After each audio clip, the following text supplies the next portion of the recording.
Unit 11, page 106. Watch the lecture. Part D. Listen for details. Every day, we have to make decisions. We have to ask ourselves what's the right thing to do and what's the wrong thing to do. But how do we make these decisions? How do we know what's right and wrong? The study of ethics can give us some answers. Now, today, I'd like to talk about two different approaches, two different ways to make ethical decisions: the rights approach and the utilitarian approach. So, first, I'll explain each approach, and then we'll see how these work in real-world examples. First, let's talk about the rights approach. We use the idea of rights to talk about many ethical problems.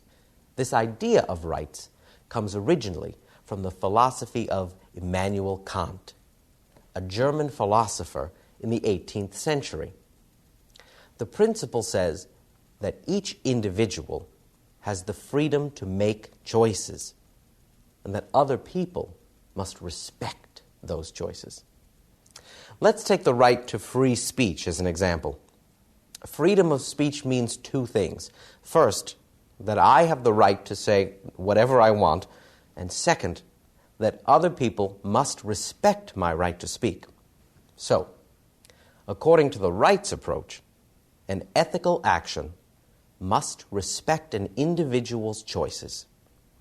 The power of the individual to make his or her own decisions. To decide if an action is ethical using the rights approach, we must always ask, how does this action affect the individual's freedom to make choices? Now, let's look at another approach, the utilitarian approach. That's UTILITARIAN.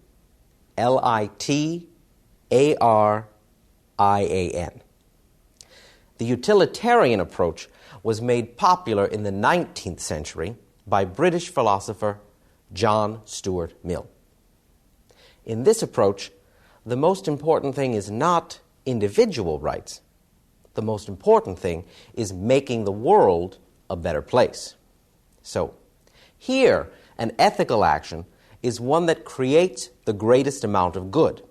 Let's take, for example, paying taxes. The government collects taxes from individual people. Now, most people don't like paying taxes because they have less money to spend on other things. However, taxes help the community as a whole, paying for things like hospitals, roads, schools, parks, things that benefit everyone. So, even though paying taxes is bad for some people individually, it's good for the majority, for most people in the community. So, to decide if an action is ethical following the utilitarian approach, we must ask, what action will cause the greatest good for the most people? Now, let's take a real-world example and look at how to make a decision using these two approaches. That is, the rights approach and the utilitarian approach. Let's look at the question of public smoking. Starting in the late 1990s, this became an issue in many places when smoking was banned in office buildings, schools, restaurants, and so on. The question is, how do we make a decision about whether to ban smoking or not? When you look at the problem from the rights approach, we have to ask, how does smoking in public affect individual rights? And we have to look at the rights of two groups of people, smokers and non-smokers. So, first, let's look at the rights of smokers. Smokers will say that they should be free to smoke wherever they want, and that other people should respect that right, even if they don't like it. But what about non-smokers? Non-smokers say that they should be free to breathe clean air, and that smokers should respect that right. Smokers shouldn't force people to breathe their cigarette smoke. This, however, shows us one of the problems of using the rights approach. Because when you have two groups, how do you decide whose rights are more important, smokers or non-smokers? For another point of view, let's take the utilitarian approach. Following that approach, we have to ask, what creates the greatest amount of good? Allowing smoking in public places or banning it?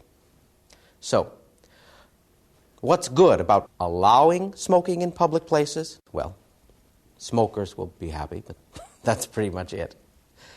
But it causes a lot of harm.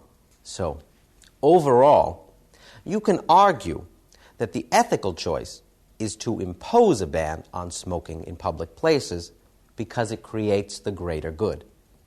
Public places will be healthier and will save money on health costs because fewer people will get sick.